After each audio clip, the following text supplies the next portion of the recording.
يابا عوامات كلش كريسبي، تابعونا. سمعوا لي الصوت، سمعوا.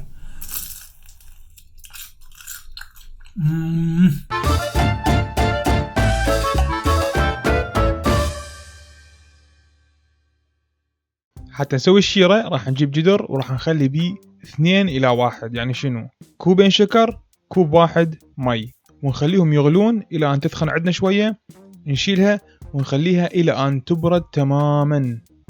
حتى نجهز الخميرة نجيب كوب راح نخلي بيه خاشوقة كبيرة خمرة، ونخلي فوقها مي بحرارة الجسم، يعني نخلي إصبعنا بيه منحس لا حار ولا بارد، ونخليه 10 دقائق إلى أن يصير بيه مثل الفوم أو فقاعات. بين ما الخميرة مالتنا تجهز راح نفتح الماكينة اللي دزونا إياها شركة الحافظ من باناسونيك. 33 شغلة تقدر تسويها هاي الماكينة. أكيد أول شي عندنا شنو؟ كتالوج. ثاني قطعة دولكة بلاستيك، هذه عندنا طاحونة نقدر نطحن بيها بهارات أو قهوة. هنا عندنا الدولكة مال ست البيت بيها سكينة كبيرة، وهذه الماكينة نفسها طبعا بيها أكثر من أوبشن تقدرون تختاروه، وهي راح تشتغل إلى أن توقف وتخلص شغلها وحدها. نخلي الكاسة على الماكينة، راح نشيل السكينة هذه ما نريدها، وراح نجيب العلبة اللي بيها كل قطع هاي الماكينة، بيها عصارة، بيها عجانة، بيها تسوي شرايح، بس راح نستعمل احنا اليوم من هاي القطع. هذه العجانة خليها بالماكينة. خلي 3 أكواب طحين على السريع، نمسح الطحين من على الماكينة ومن على الميز وما حد شاف. جديد. فوق الطحين نخلي 3 خواشيق كبار شكر، وأكيد رشة زينة ملح لأن الملح يتحكم بالخميرة. نسد الغطاء، نشغل الماكينة وراح نبدي نسوي لها بلس، هيك دوسة دوستين حتى كل المكونات الجافة تنخلط. بعد ما بردت الشيرة راح أخلي خاشوقتين فوق الطحين والشكر والملح. باعوا شلون صارت عندنا الخميرة نفشت وصار بيها فقاعات، هاي معناتها الخميرة مالتنا شغالة. نخليها فوق الطحين والماء والشكر والمادري شنو والترتيبات. هسه راح نبدي نخلط على أعلى سرعة، وبين شوية وشوية نخلي مي. لازم العجينة مالتنا تكون سائلة. راح نبقى نعجنها تقريبا 7 دقائق إلى أن العجينة مالتنا تصير كلش مطاطية وما بيها أي تكتلات، وعلى أعلى سرعة.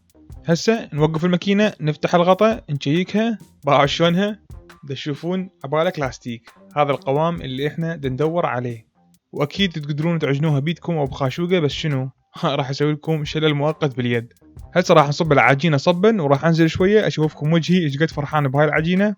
عجينة عوامات رهيبة هذه. كافي، يلا نقوم اوقف، ما حد يريد يشوف وجهك، يريدون يشوفون الوصفة. اي عافية.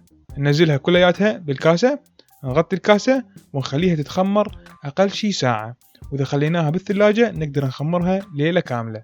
بعد ساعة باعوا شلون تخمرت. نجيب خاشوقة نخلطها شوية، نطلع من عندها شوية من الهواء. الشغل الصح، جيب ايدك خليها بداخل العجينة، طلع من عندها شوية، اعصرها بيدك وبخاشوقة، خليتها بشوية زيت حامي، اشيل العوامة انزلها بالزيت. وجماعة الاو ماي جاد يشتغل بيده وليش هاي شنو ما ادري شنو، ترى كل المحلات مال الحلويات يشتغلون بيديهم.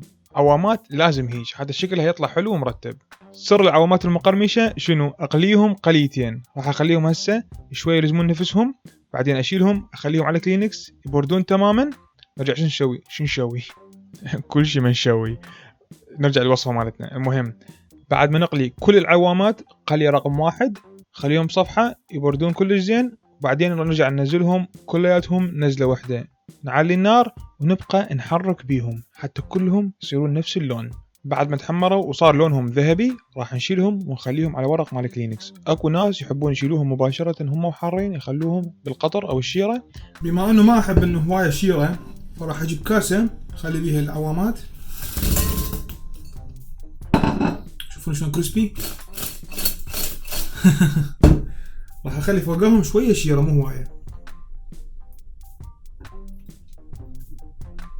بس نقلبهم.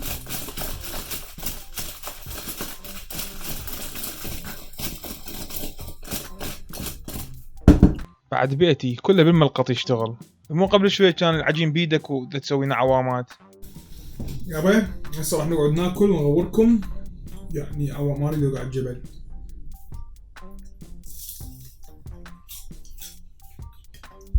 السؤال الأول يقول، ليش قريناها مرتين؟ هذه شو تسوي؟ تفتح مسامات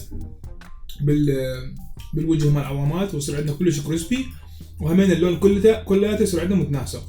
هاي 1. 2 ما عندنا هاي الماكينة، شلون نقدر نستعملها ونخلطها ونسويها كلش مطاطية؟ استعملوا خاشوقة خشب وابقوا خلطوا بيها، او بيدكم وابقوا خلطوا بيها الى ان يصير عندكم مطاطيه مثل ما طلعناها من الماكينه، مهمه كلش. هذا الجهاز من باناسونيك، نزلوا لنا اياه شركه الحافظ. راح احط لكم الويب سايت مالتهم، تقدرون تسوون اوردر ويجيبوا لكم اياها للبيت، والدفع اثناء الاستلام، والتوصيل مجاني. شكرا للمتابعه، رمضانكم مبارك، والله يتقبل من عندكم صيامكم، وفي امان الله.